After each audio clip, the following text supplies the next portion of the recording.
ఆదిశంకరాచార్యులు వారి యొక్క ముఖ్య శిష్యులలో ఒకడైన శ్రీ పద్మపాదాచార్యులు వారు గొప్ప నృసింహ భక్తులు. వారు పూర్వాశ్రమములోనే నారసింహ మహా మంత్రరాజాన్ని ఉపాసన చేసి ఆ నరసింహస్వామి యొక్క అనుగ్రహాన్ని, దర్శనాన్ని పొందాలి అని తీవ్ర కాంక్షతో ఉండేవారు.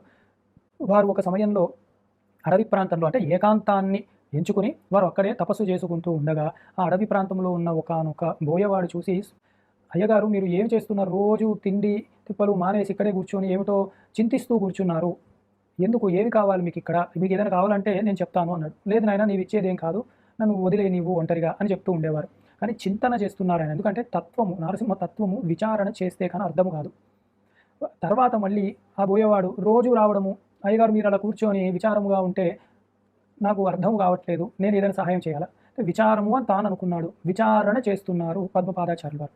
సరే ఇన్ని సార్లు అడుగుతున్నాడు కదా అని నేను ఒక విషయాన్ని వెతుకుతున్నాను. ఒక దాని గురించి వెతుకుతున్నాను ఇక్కడ. అది కనపడట్లేదు అని. అయ్యో! ముందే చెప్పొచ్చు కదండీ! ఈ అడవిలో ప్రతి ప్రాంతము నాకు తెలుసిక్కడ. నాకు చెప్తే వెంటనే దాన్ని పట్టుకొస్తాను అని.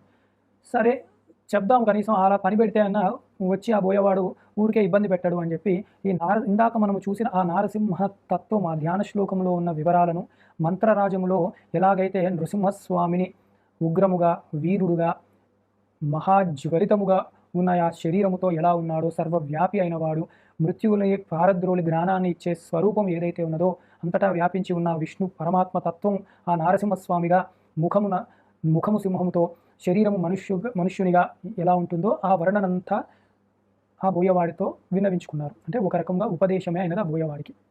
కానీ బోయవాడు చాలా నిర్మలమైన మనస్సు, స్వచ్ఛమైన బుద్ధి కలిగిన వాడు. వాడు ఇట్లే పట్టుకొస్తాను స్వామి, కానీ నేను ఇప్పటివరకైతే అలాంటివి చూడలేదు. కానీ మీరు చెప్పారు కాబట్టి నేను దాన్ని వెతికే ప్రయత్నం చేస్తాను అని చెప్పి తదేక దృష్టితో, శ్రద్ధాభక్తులతో అది ఉన్నది అని నమ్మి వెతుకుతూ ఉన్నాడు. ఒకానొక సమయంలో యథార్థానికి నరసింహస్వామిని వాడు పట్టుకొని వచ్చేశాడు. కానీ పద్మపాదులు వారు అడుగుతున్నారు, ఏమిటి ఏం పట్టుకున్నావు? తాడుతో ఏదో కత్తి తీసుకొస్తున్నావు అంటే, మీరు అడిగారు కదండి, అది తల సింహంగా ఉన్నది, శరీరం ఏమో అలా తిరుగుతూ ఉన్నది, కొన్ని రోజులు కనపడింది నాకు అని. కానీ పద్మపాదులు వారికి యథార్థానికి ప్రత్యక్షం కాలేదు, కన్నుతో దర్శనం ఇంద్రియ గోచరం కాలేదు. కానీ ఇంద్రియ గోచరం అవుతుంది అని నమ్మినవాడు ఆ బోయేవాడు కాబట్టి పట్టుకొచ్చాడు.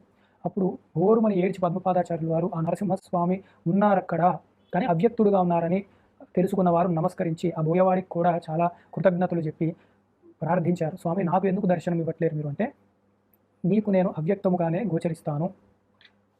అందున నీవు ఎప్పుడు తలుచుకుంటే కూడా నీలో కూడా నేను ప్రవేశిస్తాను. నీకు కావలసిన కార్యములను నేను చక్కదిద్దుతాను అని చెప్పి వరమిచ్చి ఉన్నారు. ఇది పూర్వ వృత్తాంతము.